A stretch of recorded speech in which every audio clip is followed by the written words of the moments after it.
day whatever. Don Miguel, muchas gracias por tu tiempo y por la buena onda to do this live interview. For No whoever problema, is... amigo. Mi placer mío. Qué grande. Para los que tengan el privilegio de escucharnos, for those who are following, it's my first Instagram live, and I think it's also Michael's first, right? Numero uno, baby. First time. Numero uno. So here we go. We're going to lose our virginity. My friend, you're a super experto in wine from South America and the motherland, from Spain. What has the last month been for you, without confined to New York? What's going on in your life? Wow, it's been crazy, Christian. Obviously, these are unprecedented times, especially in a place like New York. I live in New York City. Wine Enthusiast magazine, to which I'm the contributing editor for Spain and South America, has basically been closed down in the offices now for going on about 5 weeks. But our tasting department has, we've kind of adapted, and I'm very lucky. I've got a place about 2 hours north of New York City in the Hudson Valley. That's where my wife and I have been since the 12th of March. And basically about a week or 10 days after coming up here, I worked with the tasting department at the magazine, and we've been managing to get some wines up here little by little. I meet my tasting director at a rest stop on the highway, and we wearing our masks, we exchange wine, and I come up here and been sort of replicating what we normally do in the office. Normally in the office, I'll taste about 60 wines a week. Wow. Up here it's a little bit slower because I don't have the full team and we don't have the whole office and the support staff. So it's really my wife and I sort of replicating what we normally do. Your lovely wife is the employee of the month, huh? She is the employee of the month. She is now an official wine turn. Well, thank you very much, Jerry, for keeping this going for us. Go ahead. We're seeing tremendous interest and sales of Garzón online all over the world. E-commerce is just going crazy. Do you think wine sales are going to be affected, or just a strict change of channels? What are you seeing in the States? Yeah, I do think obviously there's going to be an overall reduction in sales because you're taking out so much of the wine marketplace with pretty much the global elimination of restaurants. However, I do believe that will be slightly offset by an increase in home consumption.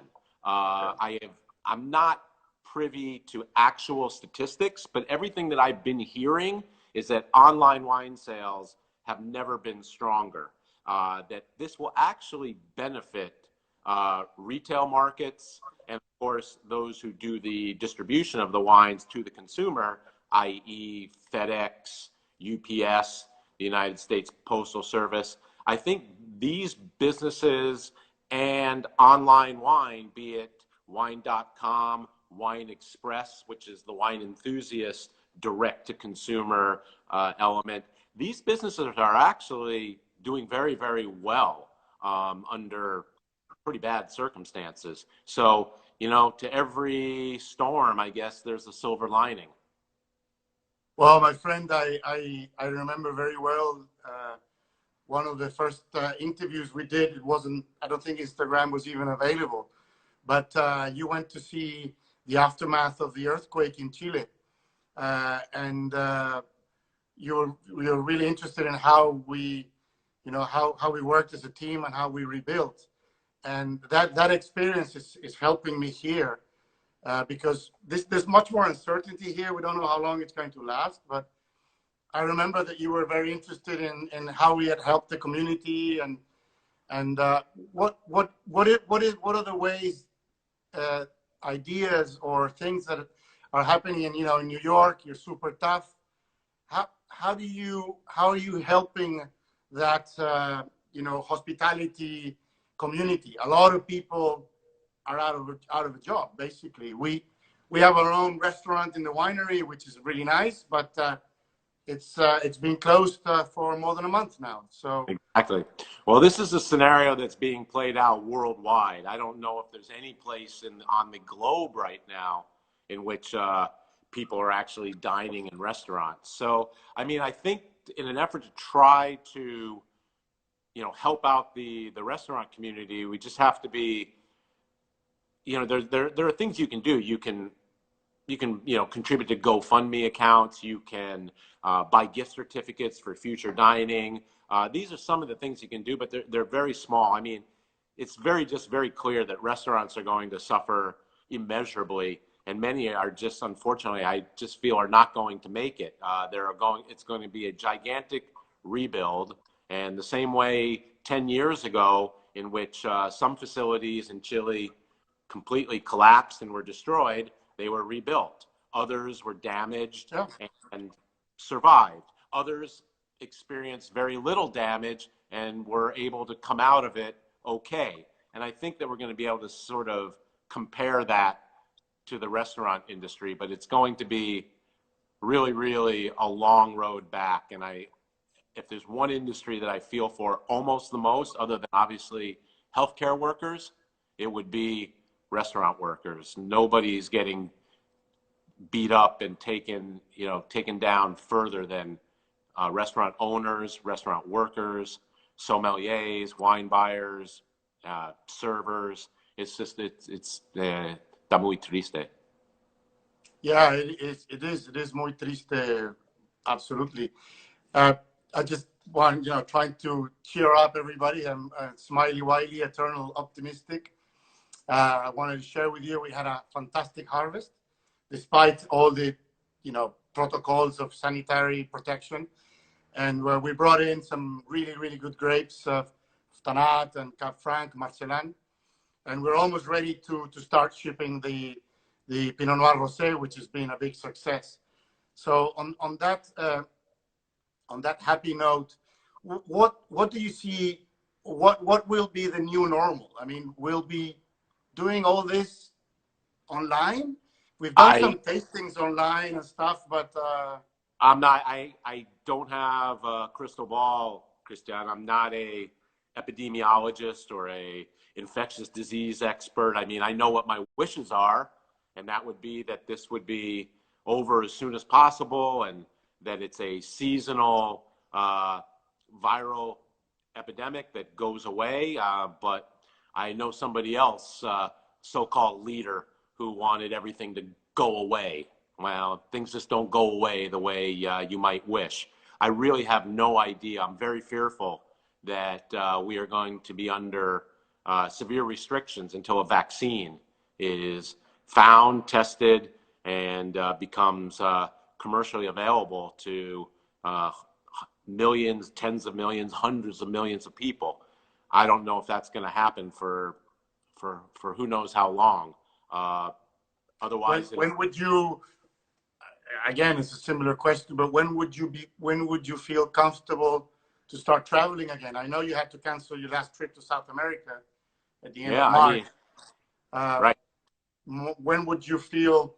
I mean, Spain is a hot zone, just like New York. Well, I was supposed to spend 3 months, or excuse me, 3 weeks. I wish 3 months. I was supposed to spend 3 weeks in May with my wife in Spain. It was going to be one of the longest wine and vacation trips we ever took together. We're going to go to the Canary Islands. We were going to go to Mallorca, Menorca, the Penedès, Barcelona. It was really something we were really looking forward to. That's not going to happen. We also have plans to travel to Western Canada in July, and I would say at this point that's at best, maybe a 1/3 to 1/4 chance of happening. I'm very doubtful that's going to happen. I personally would be willing to travel as soon as the Centers of Disease Control and so forth said it was relatively safe to do so with distancing and hygiene practices of possibly wearing a mask or no center seats or anything along those lines. Not very easy to taste with a mask, huh? I don't think I can taste with a mask, but maybe we'll cut a hole for the mouth or something like that. But I mean, personally, I'd be willing to take my chances as soon as authorities that I trust say it's safe to do so. If the Centers for Disease Control and Prevention say it's safe to fly again, but we recommend that you wear a mask and maybe gloves, then I would do that. I won't be ultra cautious. I will just be as cautious as we're instructed to do so. I mean, I'm excited to get moving again. I desperately want to go see a baseball game or go to the theater, go to a restaurant, get on an airplane and fly someplace, but only when it's at least deemed reasonably. Yeah. Yeah, reasonably safe. Let me Hey, ask you guys, Christian, what did you guys have to do differently this year? I mean, ever since this really, really exploded in the United States about 5-6 weeks ago, we've just been instructed to stay home. And, we go out to buy groceries or to drop something off at the post office or to take a drive. We put on a mask or we just stay away from people and we're fine. We're not sick, thankfully.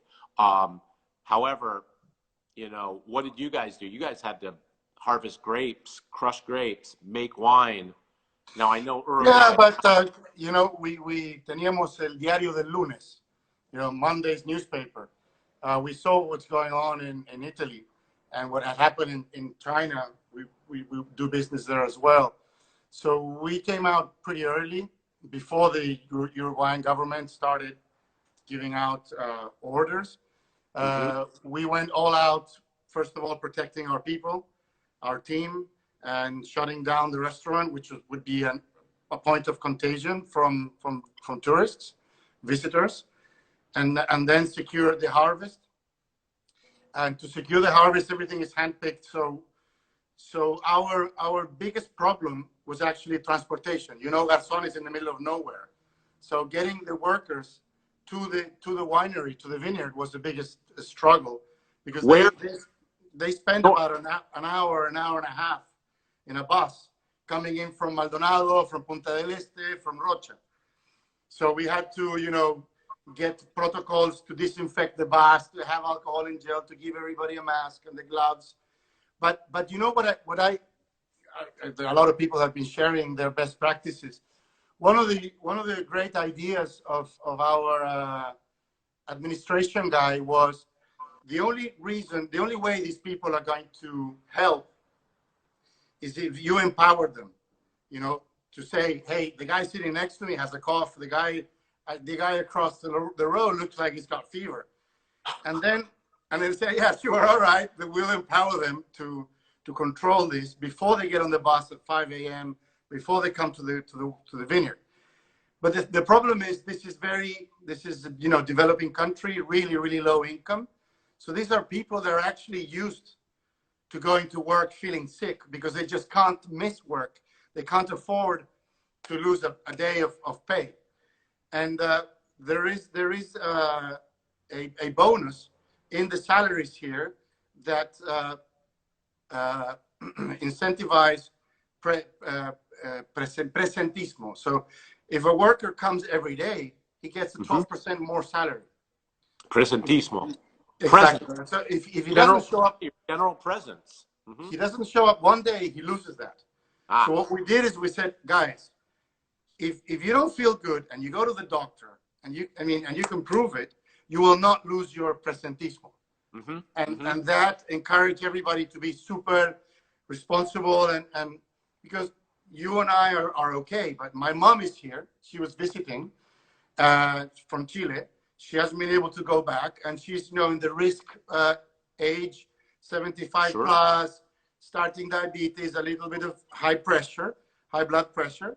So I have to take a lot of precautions for her and my kids not to contagion her. So I think that was something that was very positive, and I was very, very surprised, pleasantly surprised, very impressed by the Uruguayans in general, the community, right away. The mask, the gloves, washing hands. This part of the world, people kiss each other. They don't handshake. They kiss each other. That's hug. Yeah. The man. That's gonna be something. The wine industry in general is very open, very human to human. A lot of this stuff. A Yeah, lot it of was a lot of mano a mano, a lot of besos, dos yeah. besos, tres besos, 3 kisses, 2 kisses.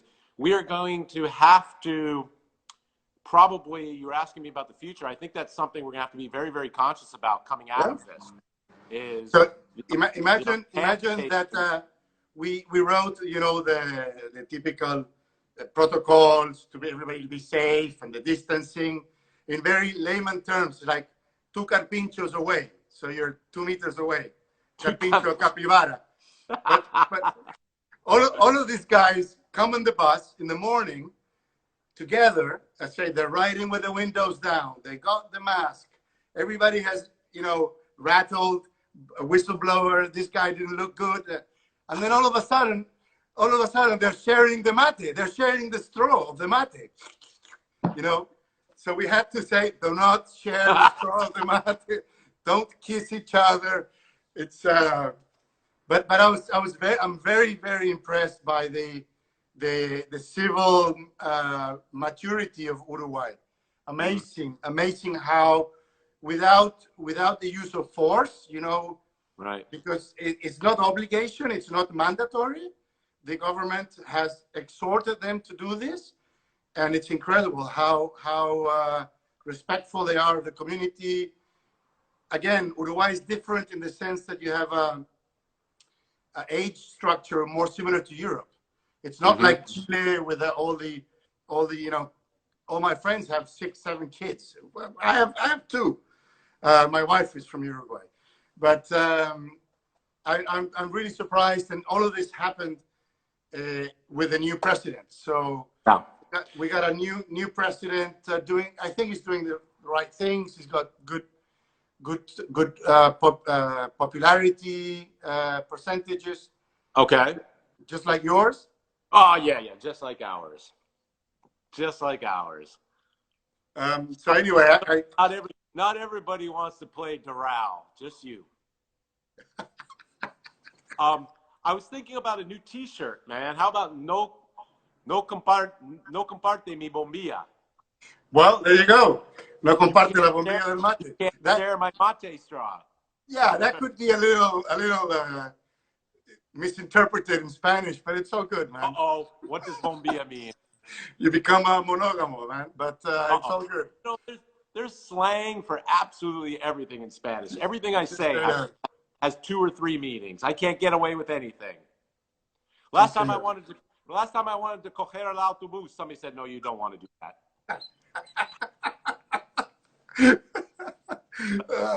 Well, there is a lot of that. Yeah. My friend, you said you had 5 minutes. We've already been. I can't even see without my glasses. I could talk with you forever, amigo. This is fun. Maybe we should do this like once every 2 weeks or something for as long as. No se tapo la bombilla, says somebody right here. What does that mean? No se tapo la bombilla. Don't touch my straw. Well, I couldn't read it, but I think he said nos prestamos, like we share our straw. No se tapa la bombilla. No se tapa la bombilla. What's that mean? That it doesn't clog. Oh, don't clog the bombilla. Okay, I got it. All good, all good. Just stay healthy, brother. You be good. I can't wait till we can get together again. This is ridiculous, but it is life, and yeah, but like you up in the Huntums in the Hudson Valley, and you have some space to move around. We got the lucky. beach right across the street. The wildlife is back, and even on the road to Garzón, ostriches and wild boars and foxes. Yep. So, well, it's spring up here. I think there's definitely an upside. Yeah. Nature was very wise, and all of us hippies in Garzón, we're super sustainable and well, at least you guys got your Punta del Este summer in before this all went crazy and bad, right? Yes, we did, man. Yes, we did. We got it in really, really good weather. The reason why we had a fantastic harvest is because we had a great summer. Now, we were chatting yesterday about this big storm, the Alerta Naranja. There's a very nice restaurant here, Mia Bistro, that a whole sand dune on the beach was basically on top of the restaurant the next day. Whoa, which Like one? What restaurant? 4 meters dune on top of the restaurant. It's On La called Huesa? Mia Bistro. It's on the beach, Okay.